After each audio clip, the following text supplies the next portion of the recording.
to talk about my 4 years in office as governor, because I was silenced because of the MSNBC thing.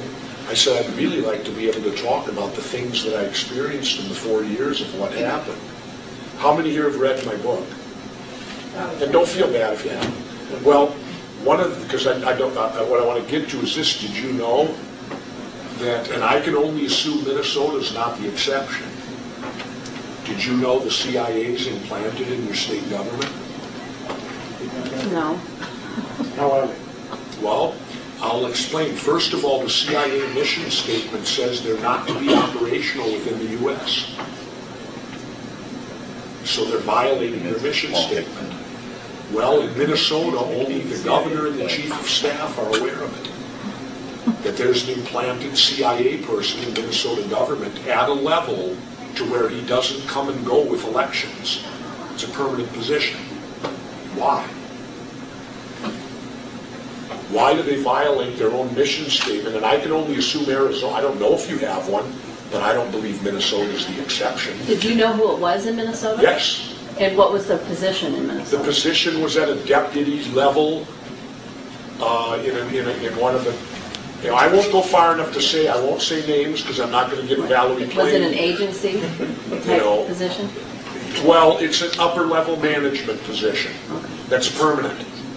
In fact, when this person retired, I was then introduced to the new one. They then recruited a new one and had that person implanted in Minnesota government. If you're also not aware, 1 month after I took office, I was requested to the basement of the Capitol where I was interrogated by 23 members of the Central Intelligence Agency, and I was the governor. I went, because being a former military, you kind of feel obligated. You don't know what it's really about.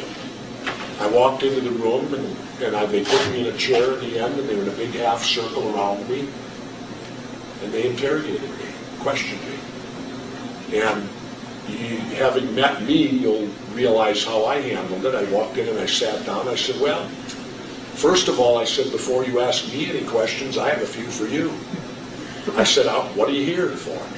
I said, your mission statement says you're not to be operational in the United States of America. Why are you here questioning me? And why are you violating your mission statement? Well, I couldn't get an answer. Him, God, that's the way they are. I second said, I want to go around the room. I want you to tell me your name and what you do. And I'm the governor. Half of them wouldn't. Half would. I don't know if they're telling the truth when they said to me. What did they question you about it? What was the purpose? Well, okay, when it was over, I went home very puzzled that day. And when I got home, I thought, who can I call that could clear this up for me? And one name came to me, and his name is Richard Marcinko. Does anyone know who Richard Marcinko is? Dick Marcinko writes the Road Warrior books. He's a 32-year member of the Navy SEALs. He created SEAL Team 6, the anti-terrorist unit. He created Red Cell. And Dick worked very closely and many times with the CIA, whom we in the SEALs lovingly call Christians in Action. That's our slang term for the CIA. We call them Christians in Action. We're SEALs, come on. We're not your normal run-of-the-mill. Don't know that. Yeah, we don't know any better.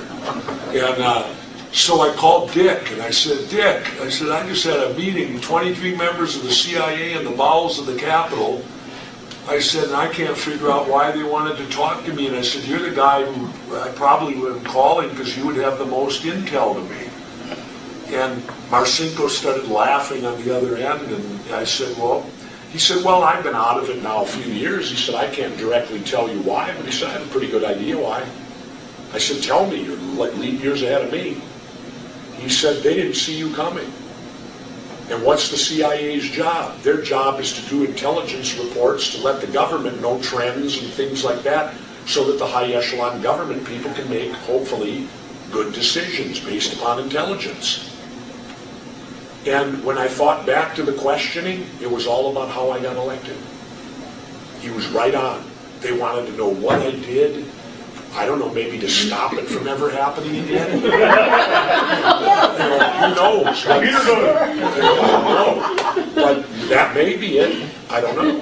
But that was what the essence of the questions were all about, how I got elected, da-da-da-da, da-da-da-da, da-da-da-da. And like Dick said, they didn't see you coming.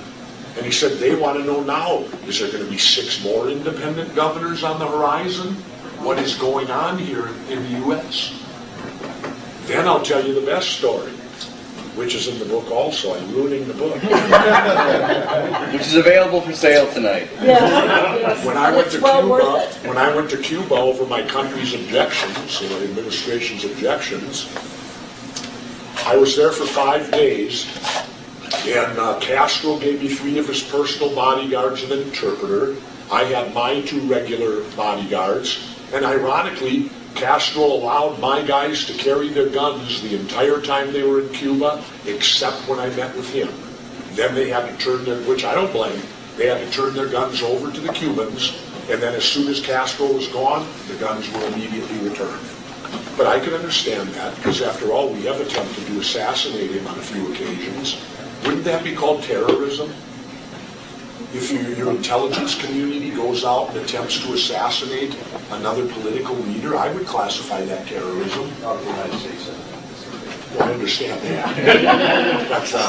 That's part of the old hypocrisy and double standard that we have here.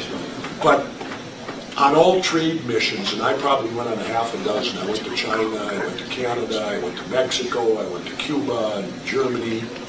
I really enjoyed doing them. They're the real fun part about being governor, is to go over there and attempt to create more trade and economy for your state. And, what's a world economy today? Let's face it.